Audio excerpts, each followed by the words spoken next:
Hola con todos, yo soy Valentina Nieto, estoy aquí con Carla Díaz. Vamos a responder a la pregunta: ¿deben los temas escolares contribuir a la igualdad social?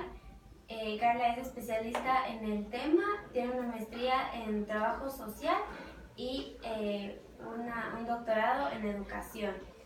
Hola Carla, ¿cómo estás? Quería primero comenzar la entrevista preguntándote ¿qué consideras que es la igualdad y desigualdad? ¿Qué es para ti? Gracias, Valentina. Quisiera responder esa pregunta analizando la situación de la pobreza. Creo que se puede empezar desde ese punto para después empezar a hablar más a profundidad del tema de la educación y la igualdad. Entonces, hay algunas propuestas de por qué existe la pobreza. Entonces, según Diana Dinito, hay 5 posibles causas. Entonces, quisiera conversar contigo acerca de eso primero. Hay una que se llama pobreza por deprivación. Esto quiere decir que las personas no tienen sus necesidades básicas satisfechas, es decir, no tienen acceso a educación, salud, vivienda, vestimenta y alimentación. En el Ecuador esta es la manera en la que determinamos si es que una familia está en una situación de pobreza. En este sentido, si es que hablamos de educación, definitivamente no hay una igualdad en el acceso y oportunidad para tener educación. Hay otra posible causa de la pobreza que se llama pobreza por desigualdad. Esta desigualdad se basa en la desigualdad de ingresos. Los ingresos de las personas en un país se miden a través de diferentes formas. Se puede tomar toda la población de un país y dividirla en 5 partes. Tenemos 5 quintiles, el quintil 1 al 5. El quintil 1 y 2 van a ser los que tienen menos ingresos y el quintil 5 van a ser las personas que tienen la mayor cantidad de ingresos. Para que las personas tengan más o menos ingresos hay muchos factores y uno de los principales factores que va a determinar el nivel de ingreso de una persona es su formación académica, experiencia y demás. Entonces ahí vemos también que el acceso a la educación va a determinar que exista o no una igualdad o desigualdad en los ingresos que reciben las personas. Por otro lado, hay otra causa que se llama pobreza por cultura. Esto quiere decir que las personas han transmitido de generación en generación formas de pensar de cierto tipo. Entonces, ¿qué quiere decir esto? Diana Dinito propone que hay familias y personas que mantienen ciclos de pobreza porque están transmitiendo actitudes de apatía frente al futuro, es decir, de conformismo, de pensar solo en el día a día, y estas actitudes se pasan de generación en generación y de tal forma se siguen perpetuando estos círculos de pobreza y se siguen generando, manteniendo desigualdades. Por otro lado está la pobreza por estructura, que quiere decir que el Estado funciona de cierta manera que también promueve la desigualdad. Es decir, cuando hablamos de un sistema de educación, la forma en la que el Estado distribuye los recursos, por ejemplo, en zonas urbanas y rurales, va a ser muy distinta y esto genera desigualdad en el acceso a la educación, en la calidad de la educación, ¿no es cierto? Entonces, esto quiere decir que la forma en la que el Estado funciona sigue perpetuando también ciclos de pobreza y de desigualdad. Por otro lado está la pobreza por explotación, que tiene que ver con las diferencias entre clases sociales, y esto se basa en la lucha de clases que propuso Marx. Entonces tienes las personas que tienen más acceso a recursos, a poder versus los oprimidos. ¿Qué es lo que genera esto? Este choque, y nuevamente se genera desigualdad. Cuando pensamos, por ejemplo, en migrantes que van de un país a otro, puede pasar que existan migrantes en otros países en donde no van a recibir un sueldo justo, no van a recibir los beneficios de ley que deberían, y esto sigue perpetuando estas desigualdades también en las diferentes sociedades. Entonces, por un lado podemos hablar de desigualdad a través de esta explicación de posibles causas de la pobreza. Por otro lado, se puede hablar también de igualdad en muchos sentidos. Entonces, en general, mientras existan sistemas que perpetúen estas formas distintas en las que las personas tienen acceso a diferentes oportunidades, se va a seguir manteniendo desigualdad. Y eso no pasa solo en el Ecuador, pasa a nivel mundial. ¿Y qué tendríamos que hacer especialmente como ecuatorianos para romper este orden social que ya está establecido? Por ejemplo, de todos los seres humanos tenemos las necesidades y también existe la pobreza y todas estas causas que tú nos has mencionado, pero ¿qué tendríamos que hacer especialmente en el Ecuador para no seguir marcando el orden social que existe? Si es que hablamos desde un punto de vista de las necesidades básicas, por ejemplo, proveer en efecto estas necesidades básicas de calidad a todos. Entonces, si es que hablamos de acceder a un sistema de educación y de salud, por ejemplo, ese sistema público de educación y de salud tiene que ser de calidad. Es decir, que las personas, independientemente si pueden pagar por un servicio privado, sepan que pueden escoger el servicio público porque es un servicio público de calidad, que tiene los insumos necesarios. Si es que estamos hablando de un sistema de salud, si es que estamos hablando de un sistema de educación, tendría que ser un sistema con un currículum actualizado, con profesores capacitados, con infraestructura adecuada. Si es que podemos ofrecer estas necesidades básicas que sean de calidad a las personas, podemos empezar a eliminar esta desigualdad que existe. Porque lo que pasa en la actualidad es que si las personas tienen acceso a acceder a un sistema privado de educación o de salud, van a preferir ese porque no podemos comparar los dos. Hay otros países en el mundo donde los sistemas públicos, tanto de educación como de salud, son de muy buena calidad. Entonces las personas optan por eso y no se ve estas diferencias, porque si es que yo comparo a dos niños, dos adolescentes que han estado en instituciones públicas versus privadas, podemos decir, es difícil generalizar, sin embargo, podemos decir que por lo general la persona que va a asistir a un sistema privado, al menos en nuestro país, todavía tiene más oportunidades, más ventajas que una persona que no ha tenido la oportunidad y ha tenido que acceder a un sistema público. Y con todo esto, ¿usted cree que deben los sistemas escolares contribuir a la igualdad o desigualdad social?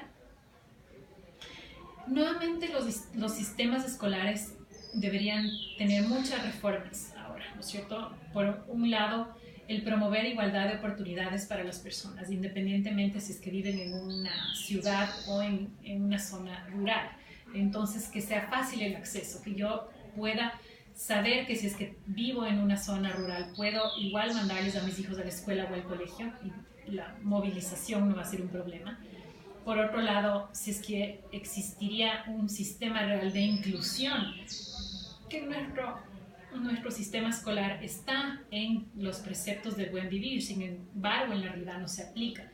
Entonces, si es que hubiera un sistema real de inclusión, donde, por ejemplo, niños con problemas quién sabe, de discapacidad física o emocional, tengan la oportunidad de estar en una misma aula con niños que no tengan estos problemas. Podemos hablar de igualdad, porque ahora, ¿qué es lo que hace nuestro sistema? Nuestro sistema excluye. Entonces tenemos instituciones educativas para niños sin discapacidad y otras para niños con discapacidad. Entonces, desde que los niños asisten a un sistema de educación, no ven esa integración, entonces ya estamos excluyendo. Entonces, ¿qué es lo que van a hacer esos niños cuando sean adultos? Van a seguir excluyendo porque a eso han estado acostumbrados.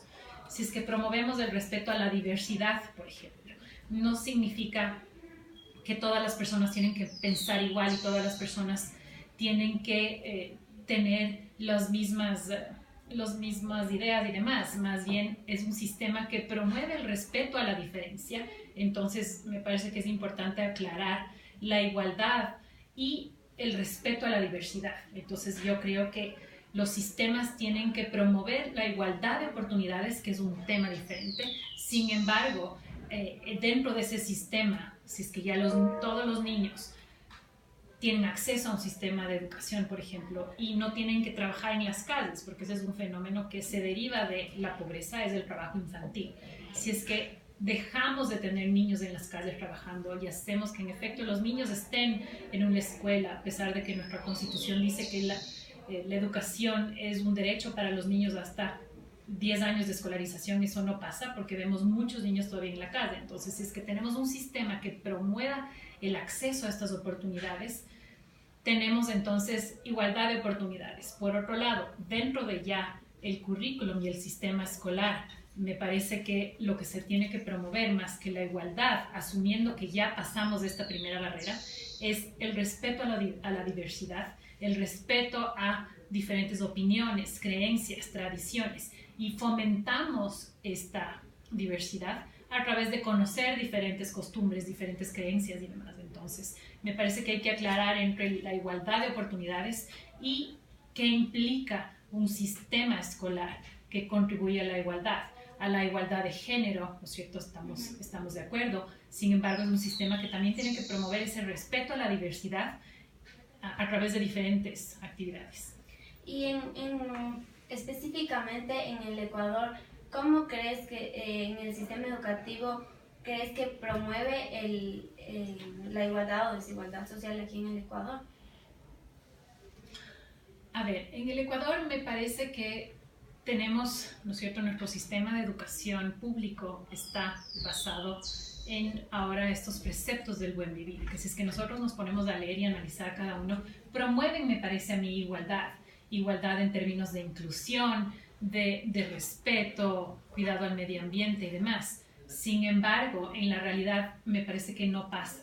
¿Por qué? Porque nuevamente, como te decía, por ejemplo, si vemos el fenómeno del trabajo infantil, hay niños que están en la calle porque tienen que ayudar a mantener a sus familias y no pueden acceder a un sistema a pesar de que es gratuito, a pesar de que es un derecho que tienen todos los niños. Entonces, me parece que en términos teóricos, en términos de preceptos, vamos por un buen camino. Sin embargo, me parece que todavía nos falta mucho para que eso en una aula se vea, ¿no es cierto? Se vea que los niños y las niñas, por ejemplo, tienen igualdad de oportunidad para ir a la escuela, de que cuando se gradúen van a tener las mismas oportunidades para conseguir un trabajo y que de alguna forma se eliminen estos roles estereotipados de género, de que las niñas hacen ciertas actividades y los niños otras. Entonces, en la escuela, las actividades de recreación, por ejemplo, ojalá sean las mismas para todos. Entonces, me parece que todavía tenemos mucho que hacer a través de diferentes actividades, de conversar acerca de estos temas, me parece esencial, porque lo que termina pasando es que muchas veces los profesores se preocupan nada más en cumplir y abarcar contenidos y no hay discusiones de temas como la diversidad, como la orientación sexual, como educación sexual, como los problemas de aprendizaje, es decir, muchos temas que los niños no necesariamente conversan críticamente. Ya, y existen otros países que lo han sabido manejar súper bien este tema. ¿Cuál sería un ejemplo de país que, como ejemplo modelo, que nosotros podíamos ayudarnos para como que ser como ellos y cómo esto sería? No sé si podría yo decir que hay un país modelo, creo que hay diferentes sistemas. En Estados Unidos, por ejemplo, las escuelas públicas tienen una forma muy particular de cómo financian estas escuelas. Si es que una familia vive en un barrio donde la vivienda es costosa, su escuela pública va a ser mejor que un barrio donde vive una familia donde la vivienda es más barata. ¿Por qué? Porque las escuelas públicas se financian a través de los impuestos a la vivienda. Entonces, ahí, por ejemplo, hay una clara diferenciación en cómo van a ser la calidad de esas escuelas públicas. Entonces, si es que yo tengo acceso, o más bien dicho, vivo en un barrio donde la vivienda es relativamente buena, mi escuela pública va a ser mejor comparada con un barrio donde la vivienda es más barata. Entonces, si vemos ese sistema, ya desde la forma en la que se financia, genera una discriminación y genera desigualdad. Sin embargo, es un sistema que en general es un sistema donde hay mucha más inversión, y no solo inversión en términos de cantidad de recursos, sino inversión en capacitación a los profesores, en infraestructura, en actualización a los profesores también. Entonces, ese es un sistema que me parece que definitivamente tiene más avances, porque además en las escuelas públicas tienen servicios de apoyo integrales para los estudiantes y las familias. Entonces, siempre hay psicólogos, trabajadores sociales que están permanentemente en las escuelas. Nosotros, lamentablemente, por ejemplo, en nuestras escuelas públicas no tenemos un psicólogo o trabajador social permanente. Hay tal vez eventualmente servicios que vienen brigadas externas para dar apoyos puntuales, pero no hay. Recién hubo un caso en una escuela pública aquí en el sector donde hubo un tema de abuso y ellos no tienen lamentablemente los recursos ni la preparación para abordar esos temas puntuales. Entonces nos falta tener este servicio integral en la escuela, donde siempre haya un doctor, enfermera, un psicólogo, trabajador social, alguien que apoye no solo en la parte académica, sino en el desarrollo emocional de los niños y las familias. Hay otros países como Suecia, Noruega y Dinamarca que ellos tienen un sistema no solo educativo, sino social y político y económico, donde las personas pagan muchos impuestos, sin embargo tienen un sistema social que brinda excelentes servicios a sus ciudadanos. Entonces un sistema de seguridad social, de salud, de educación, donde todas las personas tienen acceso por igual a excelente educación y salud. Hay países, por ejemplo, como Cuba, con sistemas económicos, políticos drásticamente diferentes al nuestro. Sin embargo, ellos han invertido mucho en el capital humano de las personas, en su educación y su salud.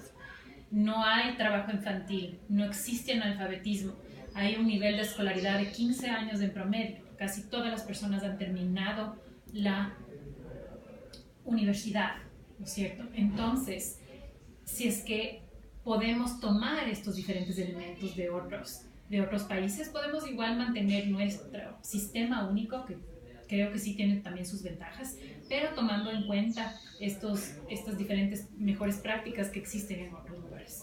Bueno, Carla, muchísimas gracias por tu ayuda y por todo lo que me has enseñado. Esto ha sido todo. Muchas gracias. Gracias a ti.